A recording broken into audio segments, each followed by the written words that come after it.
Guys welcome back. आज बहुत दिन बाद वीडियो बना रहा हूँ। आशा करता आप सभी लोग ठीक है।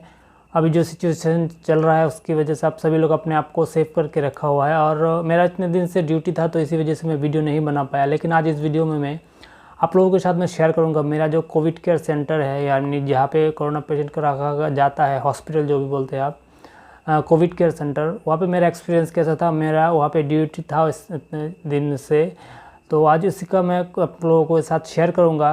आप लोगों को थोड़ा इन्फॉर्मेशन दूंगा, बहुत ही इंपॉर्टेंट रहेगा क्योंकि सिचुएशन ऐसा है, अगर आप किसी भी स्टेट से इंडिया में तो आपको बहुत ज़्यादा हेल्पफुल रहेगा। आप अपने रिलेटिव या फिर अगर आपके परिवार में कोई ऐसा हो तो आप इससे मतलब एडवांस में आपको इन्फॉर्मेशन रहेगा तो आपको बहुत ही हेल्प रहेगा। तो वीडियो के एंड तक ज़रूर देखिएगा, बहुत सारे अच्छे इन्फॉर्मेशन देने वाला हो। तो मेरा जो ड्यूटी था obviously as a medical officer मेरा कोविड केयर सेंटर में था। तो मेरा काम था सभी पेशेंट को मतलब देखना कैसा है क्या नहीं है। तो मेरा टीम था वहाँ पे, टोटल हम लोग 8 मेडिकल स्टाफ थे, 2 सफाई कर्मी, 2 जीडीए स्टाफ, 2 मेडिकल ऑफिसर और 2 स्टाफ नर्स। ठीक है। तो जो लोग क्लीनिंग के काम करते थे वो लोग तो मतलब दिन में एक बार या फिर 2 दिन में एक बार जाके वो लोग ऑर्डर था जाके क्लीन कर देते थे। ठीक है।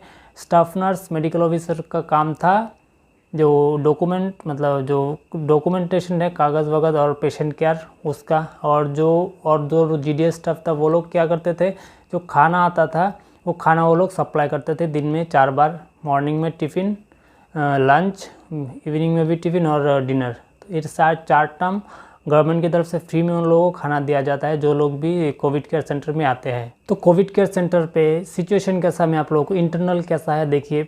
गवर्नमेंट की तरफ से तो जितना भी कोशिश मतलब पॉसिबल है फ्री में सर्विस दिया जा रहा है। पहले तो एक्चुअली सब कुछ दिया जाता था, मतलब bedsheet, pillow cover, pillow, sandals, bucket, everything. ठीक है। अब क्या बोल दूँ, मतलब गमछा जिसे बोलते हैं, पेस्ट, ब्रश, सोप, एवरीथिंग। लेकिन एक्चुअली अभी आते गवर्नमेंट का बजट भी नहीं, या फिर आप कह सकते हैं इतना ऑब्वियसली लोगों को देना पॉसिबल नहीं। लेकिन अभी इसे मतलब लिमिटेड कर दिया गया, आप कह सकते हैं बंद कर दिया गया। जो बकेट है, बेड कवर है, पिलो कवर है, वो रिसाइकल करके यूज़ किया जा सकता है। लेकिन मैक्सिमम लोग ही मना करते हैं, लेकिन बोलते हैं ऑब्वियसली सब मन में डर रहता है पॉजिटिव पेशेंट का, हमें यूज़ करो। ठीक है। लेकिन वो रिसाइकल होता है, प्रॉपर क्लीनिंग करके ही लाया जाता है, लेकिन बहुत सारे लोग मतलब मना कर देते हैं। ऑब्वियसली इसके लिए सभी को बोला जाता है कि आप लोग अपने घर से ही जो ज़रूरी चीज़ें हैं लेके आइए, तो इससे आसानी होगी। क्योंकि ऑब्वियसली गवर्नमेंट हर लोगों को नई चीज़ें नहीं दे सकते हर रोज़, और ऐसे भी बहुत सारे लोग हैं जो चीज़ें उन लोगों को मिलता है वो रिटर्न नहीं करते, अगर लेके चला जाता है। ऑब्वियसली हर एक स्टेट में ऐसा नहीं होगा। मेरे स्टेट में फ्री में दिया जाता है, लेकिन किसी और स्टेट में घर से ही चीज़ें लाना बेहतर होता है, सेफ़ रहता है। ठीक है। तो मैं बोलूँगा पहले से ही जितने भी इम्पोर्टेंट ज़रूरी सामान है अपना घर से लेके जाना ही बेहतर रहेगा।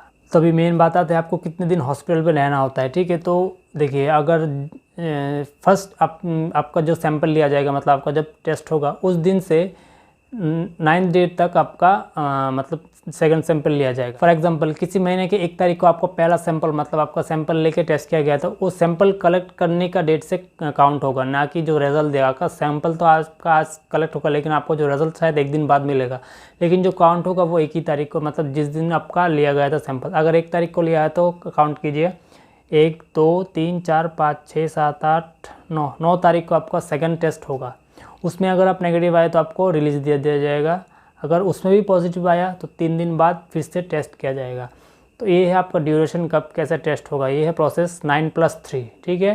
नॉर्मली 9 डे में ही सभी का नेगेटिव, मतलब मेजॉरिटी 99.99% लोगों का नेगेटिव ही आ जाता है। ट्रीटमेंट प्रोटोकॉल बताऊँ तो ज़्यादा तो ऑब्वियसली इसका तो कोई मेडिसिन नहीं है, सिम्टोमेटिक जो भी एक एंटीबायोटिक, पैरासीटामोल, एक एंटासिड, विटामिन कुछ बी कॉम्प्लेक्स या फिर विटामिन सी, ये सब दिया जाता है। तो ये था कोविड सेंटर का जो इन्फॉर्मेशन। लेकिन अभी मेन मुद्दे पे आते हैं, सिचुएशन क्या है, इसका कब बंद होगी, मतलब ये कोरोना कब ख़त्म हो गया, फिर इसका सिचुएशन को हैंडल किया जा सकता है कैसे।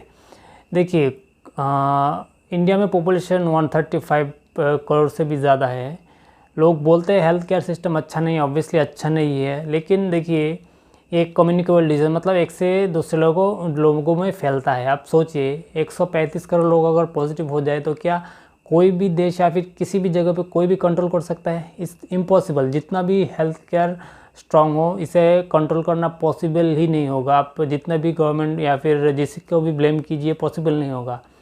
हाँ, हेल्थ केयर सिस्टम बहुत ही मतलब बुरा है इंडिया में, लेकिन ये जो कम्युनिकेबल डिजीज़ अगर फैल जाता है तो उसे कंट्रोल करना जितना भी स्ट्रांग हेल्थ केयर हो पॉसिबल नहीं होगा। ठीक है, इंडिया में तो गवर्नमेंट मेडिसिन और जो खाना है वो फ्री में ही दे सर्विस दे रहा है। तो ऑब्वियसली अगर कोविड पॉजिटिव है आपको एक पैसा भी नहीं लगेगा, आप आएंगे खाली हाथ आपको क्योर करके घर भेज दिया जाएगा, आपको एक पैसा भी खर्चा नहीं होगा। लेकिन ये जो रिस्पॉन्सिबिलिटी है मतलब इंडिया में जो हम लोग इंडियन है उन लोगों को भी इसे लेना होगा, अपने आप को सेव करना होगा। ठीक है, आप खुद को सेव करेंगे तो ऑटोमेटिकली ये जो स्प्रेड है बंद हो जाएगा ऑटोमेटिकली। और सिम्टम इतना ज़्यादा भयानक नहीं है, मैंने तो देखा है। मैं जब था वहाँ पे शायद 100 पेशेंट, मेरे अंडर टोटल 100 पॉजिटिव केसेस थे, जिनमें से मेरे सिर्फ एक ही जो है मतलब जिनको ब्रीदिंग मतलब सांस लेने में बहुत ही तकलीफ हुआ था, तो उनको हायर सेंटर में मैंने रेफ़र कर दिया। लेकिन 99.99% लोगों को शायद इतना तकलीफ़ नहीं होता, एक दो लोगों को जस्ट बॉडी एक पेन नॉर्मल आता था, लेकिन मेजॉरिटी को कोई इश्यूज़ ही नहीं थे। ठीक है, बहुत सारे लोग दवाई ही नहीं लिए, तो ऑटोमेटिक वो एक ड्यूरेशन कंप्लीट करने के बाद ऑटोमेटिक नेगेटिव आके घर चला जाता है। तो इतना डेडली नहीं है, सबसे बड़ी बात है ये है। इसका जो सबसे बड़ा रिस्क है वही है स्प्रेड हो जाता है, एक से दूसरे लोगों को हो जाता है। और दूसरी बात है जिन लोगों को रेस्पिरेटरी में मतलब सांस की तकलीफ़ शुरू कर देता है, दो रिस्क बहुत ही ज़्यादा है जो कि डेडली बन जाता है। तो इसी को कंट्रोल करने के लिए हम लोगों को ही मतलब आगे बढ़ के अपने आप को सेव करना होगा, जैसे कि मास्क यूज़ करना, सैनिटाइज़र फ्रीक्वेंटली यूज़ करना। ये सिंपल चीज़ें करने से, सोशल डिस्टेंसिंग मेंटेन करना, कुछ चीज़ें मेंटेन करने से देखिएगा स्प्रेड जो है ऑटोमेटिकली कम हो जाएगा। किसी भी कम्युनिकेबल डिजीज़ जहाँ पे पॉपुलेशन इतना ज़्यादा है, यहाँ पे जितना भी स्ट्रॉन्ग हेल्थ केयर हो, मैनेज करना, कंट्रोल करना मतलब बहुत ही टफ हो जाता है।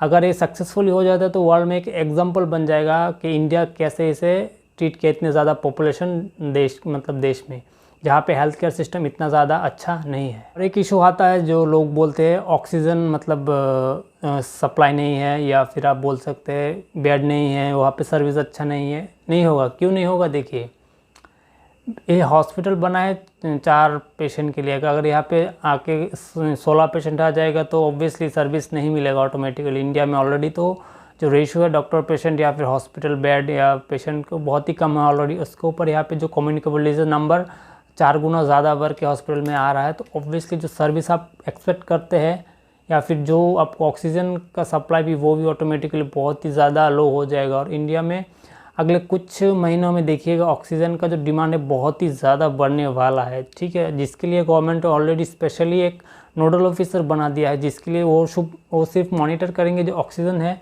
वो सिर्फ हॉस्पिटल में अभी सप्लाई हो, क्योंकि बहुत ही ज़्यादा तेज़ी से पेशेंट की जो नंबर काउंट है बढ़ रहा है। और फ्यूचर में ऑब्वियसली जितना बढ़ेगा, देखिए 100 में से 1 को तो रेस्पिरेटरी प्रॉब्लम होगा, तो ऑब्वियसली नंबर धीरे धीरे बढ़ेगा तो ऑक्सीजन की डिमांड भी बढ़ जाएगा। और ऑब्वियसली जितना नंबर बढ़ेगा ऑक्सीजन का सप्लाई मतलब डिमांड भी बढ़ जाएगा, और जो डेथ रेट है ऑटोमेटिकली वो भी थोड़ा इंक्रीज़ होगा। लेकिन इंडिया में अगर देखेंगे तो जो डेथ रेट है बहुत ही लो है कंपेयर टू अदर अगर कंट्री से आप कंपेयर करेंगे। तो ऑब्वियसली जो सिचुएशन है अभी इंडिया में बहुत ही ज़्यादा अच्छा नहीं है, इंक्रीजिंग में ही जा रहा है, ऊपर ही जा रहा है ग्राफ, एक कब नीचे आएगा कोई पता नहीं है। तो यहाँ पे जो है हम लोगों का बहुत ही ज़्यादा इम्पोर्टेंट रोल हो जाता है। यहाँ इसको मतलब कुछ नहीं, अब मैं खुद को सेव करना है, बस इतना ही।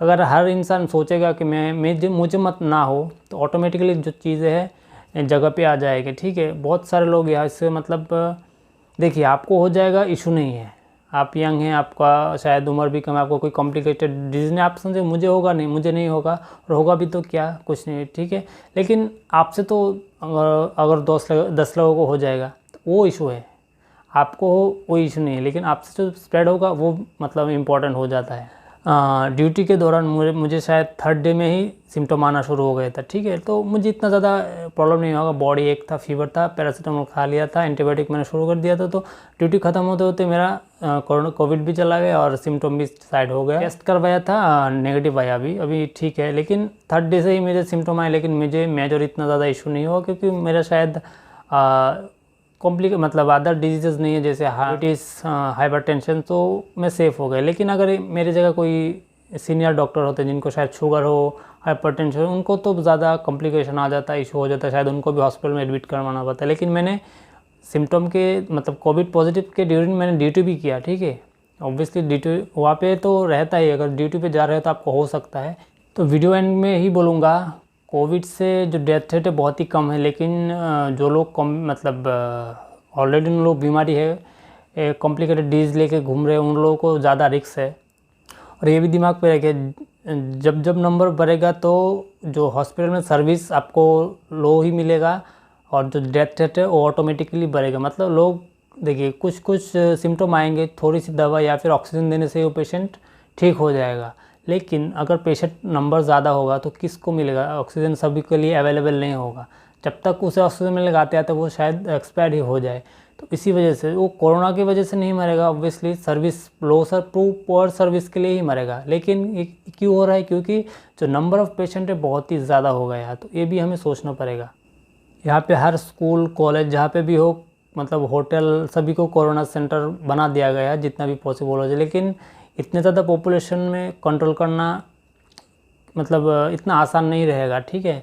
तो ये थोड़ा मतलब हम लोगों को भी रिस्पॉन्सिबिलिटी लेना पड़ेगा। जितना ज़्यादा हो सके जो गवर्नमेंट की गाइडलाइंस है, सोशल डिस्टेंसिंग हो, मास्क यूज़ करना, इसे मतलब अप्लाई कीजिए। आप इसे इग्नोर करेंगे तो नंबर इतनी तेज़ी से बढ़ेगा।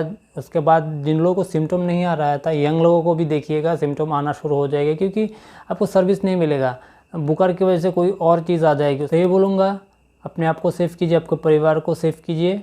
इससे ही जो है इसका जो ग्राफ ऊपर जा रहा है ऑटोमेटिकली नीचे आ जाएगा, ठीक है। तो आई होप आपको थोड़ी सी इन्फॉर्मेशन मिला होगा, और चैनल को सब्सक्राइब कर लीजिएगा अगर अच्छा लगा है तो। और थैंक यू वीडियो देखने के लिए।